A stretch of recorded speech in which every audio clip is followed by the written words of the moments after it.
like suggestion or taking everyone consent. I am recording this meeting, which will be shared later. So within 24 hours, I promise that this meeting will be shared and you can make the best use of it. Got it?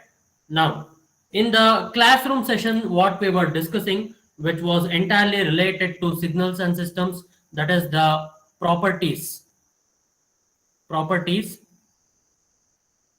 of systems. Properties of systems. Okay, so that is where we'll be focusing the entire discussion here, and we'll be having the properties of systems that are there. So now in the given classroom session, I had given a problem which is y of n equals a into x of n plus b. So we had to verify whether the system is stable or not. That is the stability concern here. Next, we wanted to discuss about the next one, which will be called as like the causality. Okay, causality. Next, we'll be focusing on the function, which we generally call it as time invariance or time invariant. We'll be focusing on that. And these are the three things what we covered in the class. And I just left Sir, the and fourth linearity one. also. Yes, so I just left the fourth one. Some of them had an ambiguity of whether we calling it as a linearity that has been the system which is set under investigation, whether it is a linear function or it is a non-linear function, or it is said to be a non-linear like the signal, whatever that is mentioned here. Now, when I want to talk about this signal here, I'll be focusing on the linearity concept right now. So what was the concept, or what was the definition that we discussed? So it was related to x1 of n plus x2 of n. So that is considering the weighted sum of the inputs, that is a, a1 or a or b. So this is the thing what we considered, and this entirely is called as the weighted sum of the inputs. And y of n, where we have a into x of n, I'm writing it again, a into x of n plus b, I'm writing it. And this t operator where the signal is applied, so this is where the t operator where the input signal has to be applied, and this would be equal to y of n. So this is the function what we have got. Now, what do I mean by the weighted sum of the inputs? So this is the original input signal that we are going to have. So let me write here. This is the original input signal. Now, if I consider the weighted sum, I just have to replace it to this part there. So that is given by a into, that is a or a1 or a2, whichever the constant is. That is the first input, that is x1 of n, and the next input, that is b x2 of n, and we call it as plus b. Now, if I want to see here, so I'll be having the t operator. Like, what did we recall? Can anyone like let me know in the meeting that we had given as a into t operator of the first input signal, that is x1 of n, plus b into t operator of x2 of n. So that is where we'll be defining it, or this is the reason, or we will be having this equation being verified to call the function or the signal or the system under investigation which is there is said to be linear. But if you observe this part here, this is entirely different from this one. Okay, so which is not equal to this one, and this is where we'll be having the entire signal, where we'll be generally calling it as a non-linear signal. Non-linear signal. Got it? So this is how we'll be replacing it and we'll be calling it. Give me a moment.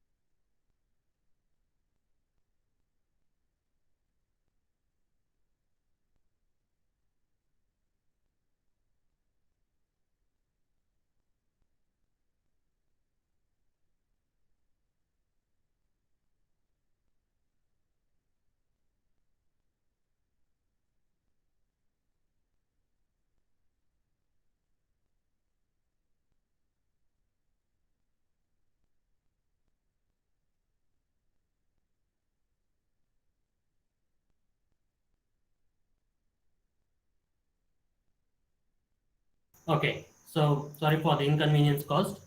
Yeah, so we were discussing about the non-linear function. So why we generally say the system under investigation is said to be non-linear. So as per the definition, so where we have the T operator that is given as A x1 of n plus B x2 of n. So that is where we'll be calling it as the linear function there. So that is where we'll be calling it as a linear function, and this is to be applied here when I call this to be a linear function. So rather than calling it a linear function if it obeys, so this is the input signal what is to be replaced there, and it is definitely non-linear in nature.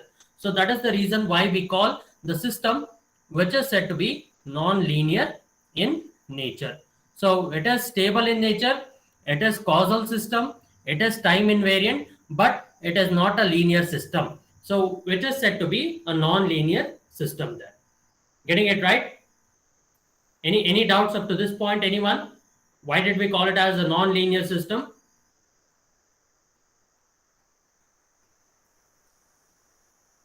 Okay, so I hope the things are clear right now. Let me move on to the next one. Let me move on to the next one. So we have the system. So consider, yeah, sorry.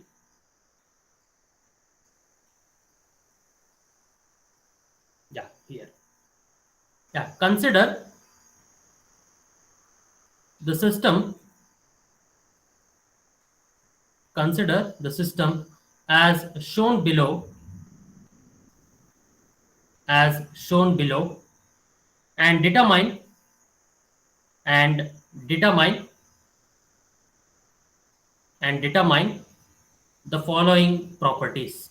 Determine whether the system is stable or not. Those things. Determine the following properties. Determine the following properties. Yeah. So let me write down here properties. Determine the following properties. Okay. So the first property, whether what we are going to verify is whether the system is having memory or not. Next, we are going to have the causal system. Next, we are going to have the linear system. Next, the third one, the fourth one, what we are going to have is the time invariant thing. The time invariant. The next, option E, that is, the property which is stable. Now, what I'm going to do here is I'm going to have y of t. Y of t that would be equal to x of t, which is the input signal. So y of t is said to be the output signal. Let me write down here. So this is the output signal. This one is said to be the input signal.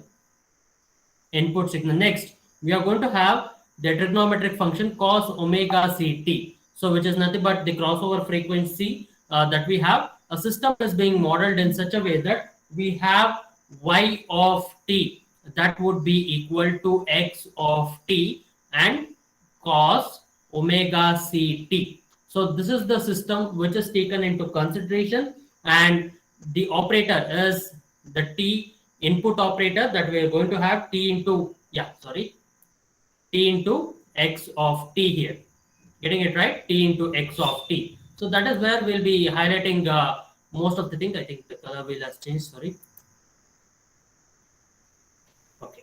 Yeah. So t into x of t. So this is the t operator that we are going to have, and we are going to verify this output, that is y of t, that would be equal to t times, that is the t operator which is applied on the input signal. So which results in this function. Okay. So now let us verify each and every one.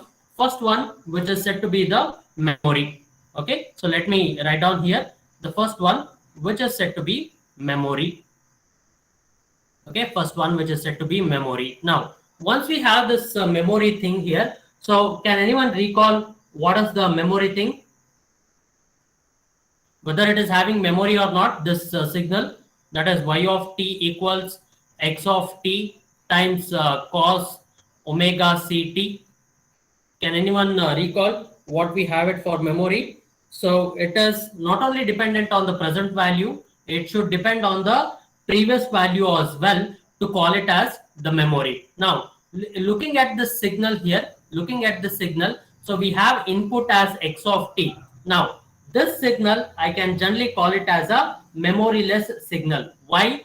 The output signal y of t is dependent on the output signal y of t is dependent on the present value of the inputs, on the values present values present values okay, present values of the input, present values of the input. So now I'll be having y of t as an output, which only depends on the present value of the input, not on the previous value or on the future values, like that. Got it? So that is the reason why we will be calling such system as where it depends only on the present value. Like if I give 1, x of 1 cos of omega c into 1, so that is where the output will be dependent on. So such systems are called as memoryless systems. Such systems where it is only dependent on the present values of the input, only dependent on the present values of the input, we call such systems to be having memoryless systems. Getting it right? Next, what about the second one? What about the second one which we have? We are going to call it as a causal system, causality or non-causal system there. So when do we say the system is said to be causal in nature? When do we say the system is said to be causal in nature? So it depends on the present value. Okay, so we have already understood the output is dependent on the present value, whether we say it is memoryless or the past values, or we say it as combination of both present as well as the past value. Okay, so either one of them, either we call it as a present value, or we call it as a past value, or we call it as a combination of both past and the present value. Such systems are said to be causal in nature. Such systems are said to be causal in nature. Now it doesn't depend on the future value. Remember this, it does not depend on the future value, does not depend on the future value, does not depend on the future value. So that is the reason why we call such systems to be causal in nature, such system to be causal in nature. Getting it right? So first one, we verified whether it is having memory or not. It is not having memory, or we say it as memoryless systems. And next we call it as the causal nature of it, and that is where we will be highlighting it based on the definition there. So moving on to the next one, what do we call it? What do we have next? So we are done with like causal, and let me verify whether the system is linear or not. So whether the linearity property is to be verified or whether it is not to be verified. Now look at the equation carefully here. I keep on writing it just to make you understand. That is y of t equals x of t times cos of omega c into t. Now observe one thing, this is more or less like a scalar multiplication that we is going to be there. Now this is x of t and this is y of t. Now observe carefully where we are going to change the signal, that is the weighted inputs here. So this is where we'll be changing the weighted inputs, and it is given as t times the inputs that we are going to have as x1 of t plus x2 of t, the weighted sum of the inputs and its constants as a and b. Getting it right? So this is where we are going to have the weighted sum of the inputs, a into x1 of t plus b into x2 of t. This is the weighted inputs that we are going to have, and the t operator is applied on it, and we are going to change only the input and not the cos omega ct term that is there. So if you observe carefully, a times t x1 of t, so this is the operator that we are going to have, plus b times x2 of t, that is the t operator that has been applied, and we are going to have this entire term which is given as cos omega c into t. Observe this very carefully. So this is where we are going to have the term is said to be called as, yeah. So can you let me know whether it is linear or non-linear? Anyone in the meeting? Can it be an interactive session? I call the system or the signal to be linear in nature. So it obeys the law of superposition. I can certainly say that this obeys the principle of superposition. I can call this one to be a linear system. I can call this system to be a linear system there. So that is the reason why the given signal, see here, the given signal, only I change the input. Only I change the input which is given here. Getting it? So I change this weighted sum of the inputs and the corresponding output is dependent on the weighted inputs there, and it gives the weighted outputs as y1 of t and y2 of t, which is the t operator which has already been applied here. Getting it right? So this is where we'll be having the system is said to be linear in nature. Okay, so let's move on to the next one. Yeah, so we will be having the next one, which will be the time invariance. Time invariance. Now, recall the definition what we have. So we are going to analyze the time invariance dependent on whether it is an advanced signal or a delayed version of the signal there. Now, if I want to analyze the time invariance property, so I'll be having, again, let me write down, y of t equals x of t into cos of omega c into t. Now, if I see x of t and this function, that is cos omega t, so let me change t to t minus t naught, which is there on the input side. Okay, so which is there on the input side, and I have also had to change this. Like once I have t, irrespective of whether it is an input signal or any other parameter or any other like the second signal which is there apart from the input, so that parameter should also change that. Now I will be having x of t and cos omega ct. Got it? So cos omega ct. Now what do I do? Let me change the input here. First I need to change the input. So this is more or less like a scalar operation there. Okay, so now if I have the corresponding change in the output, so it should have x of t and cos of omega like t minus t naught and cos of omega c, that is there, and which will be having a t minus a t naught there. Now if I see very carefully here, I have this x of t minus t naught and cos omega c times t minus t naught. It should be there. Now if you observe this carefully here, there is a suitable change in the input, and this is more or less like a scalar multiplication that is going to be there. Now I cannot call this system to be time invariant. Okay, I cannot call this system to be time invariant. We certainly say that the system is not time invariant. The system is not time invariant. The system is not time invariant. We say that the system is time variant. The system is said to be time variant there. Observe very carefully because this is the thing what we are going to discuss in the future modules also. Got it? So moving on to the next one, we will be having the concept called as stability.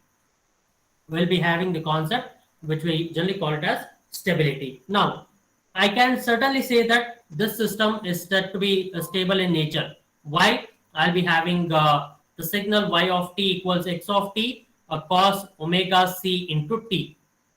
Got it?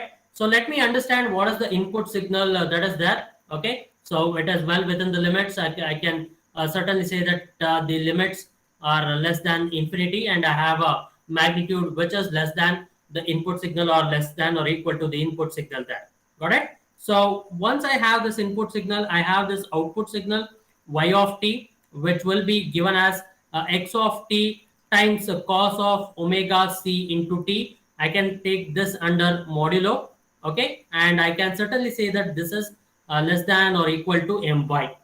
Getting it right? So I can split this also, considering it to be two modular system, and which is given as cos omega c t. which is less than or equal to my, which is less than infinity. So that is the reason why both y of t is in the limits and x of t is also within the limits. I can call such systems, such systems are stable in nature. Such systems are stable in nature.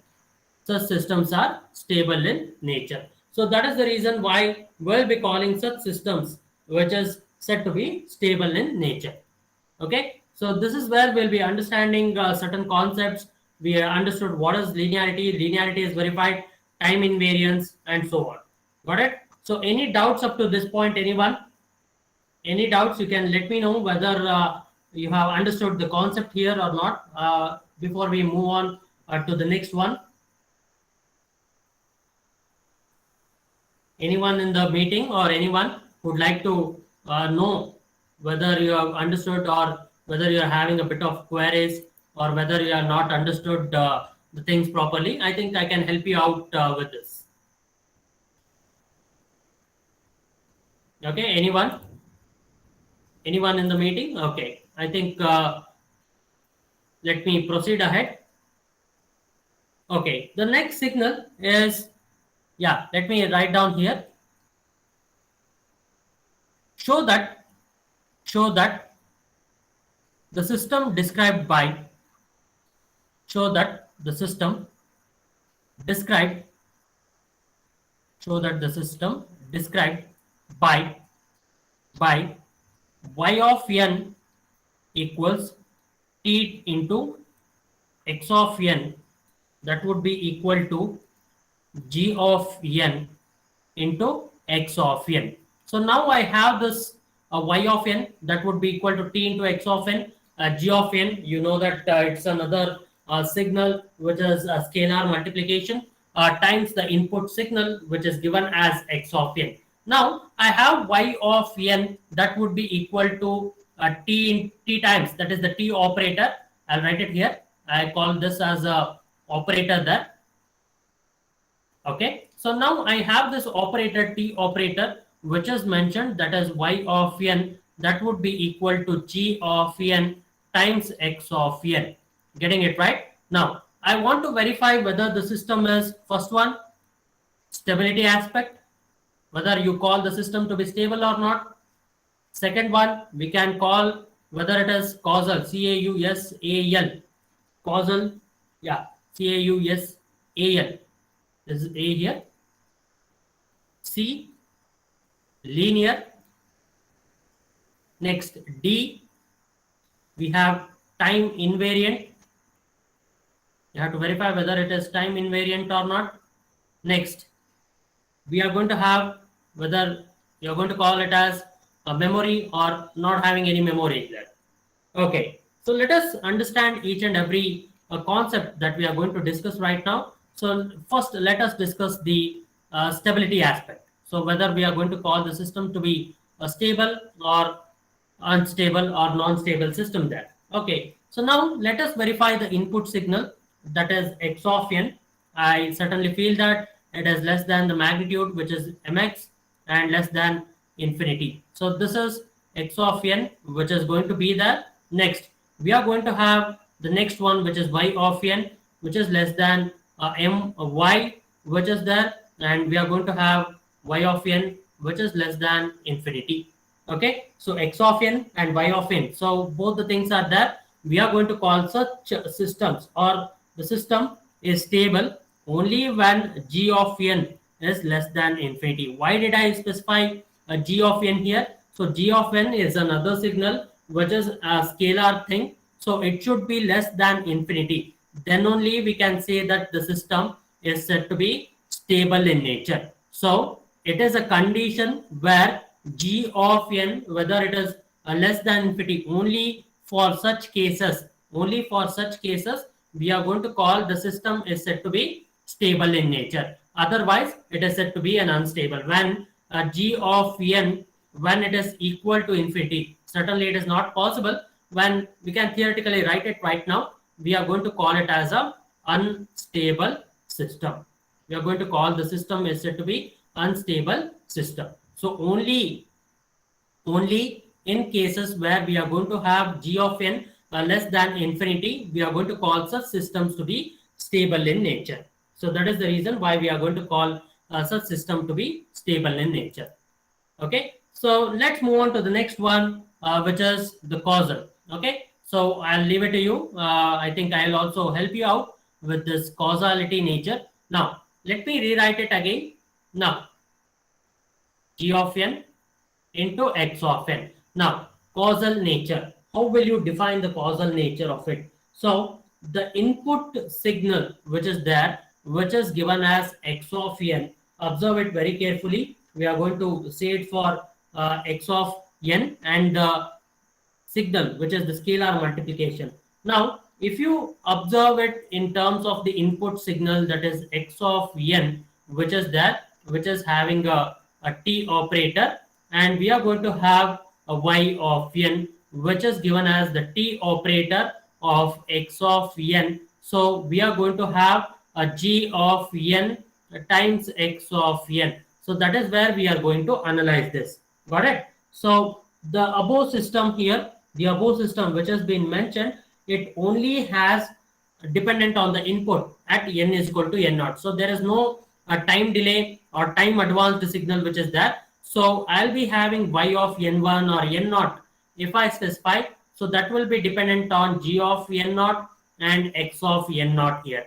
So only change with the present values of the input that you give or a particular value of n that you are going to specify. Only under that condition we are going to call the system is said to be causal in nature. Okay, so we have verified whether it depends on the present values or the past values, okay, or a combination of both. So we are going to have no past values which are present there. Only we are going to have the present values, and that verifies. That is quite enough for us to say that the system is said to be causal in nature.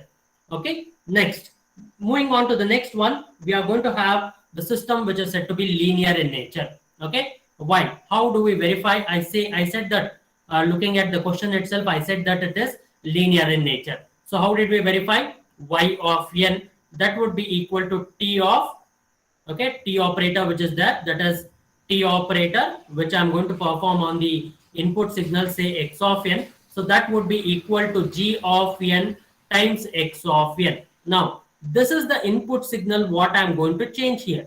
So what change is to be made according to the output, we are going to see it in a while, where we will be changing the input signal. So this is g of n, what is there outside, and I'll be having a1 x1 of n plus b1 or a2 times x2 of n. Getting it right? So I'll be having this weighted sum of the inputs, and most likely, so it is the t operator that has been applied on x1 of n and x2 of n alone. Got it? So if I apply y of n, which is the t operator on x of n, so I'll be having the a1 g of n, a t operator of x1 of n plus g of n times b1 t operator x2 of n. So we can certainly say that this system is linear in nature. System is linear in nature. System is linear in nature. Okay, so we have verified stability, causality, and linearity of the system. So next, what we are going to verify is the time invariant, whether we call such system to be time invariant. Now, if you recall the definition, y of n, that I am writing the question here, y of n, that would be equal to g of n into x of n. So we will be shifting the input signal accordingly. We'll be shifting the input signal accordingly. So we'll be having the suitable change. Let me see that. Will we be having the suitable change in the output? So once the input signal is changed, say x changes to x minus n minus n naught. So y, let me change it as n minus n naught also. So what we'll be having if I change y to n minus n naught? So I'll be having g of n minus n naught, and this will be having x of n minus n naught. Now, if I change the input signal, I need to get this signal which is there, which is nothing but the T operator, which is applied on the x of n signal.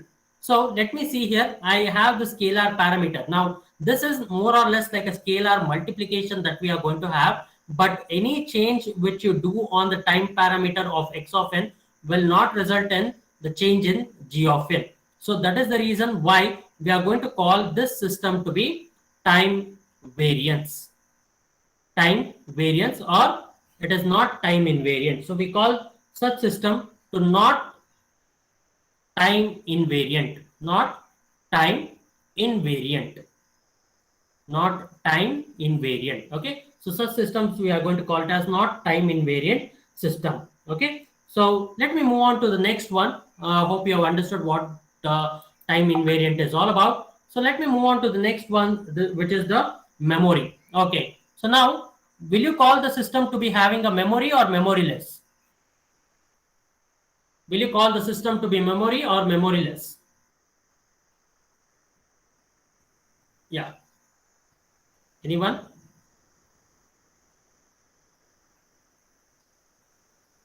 Y of n equals a g of n into x of n. So will you call this system to be having a memory or not?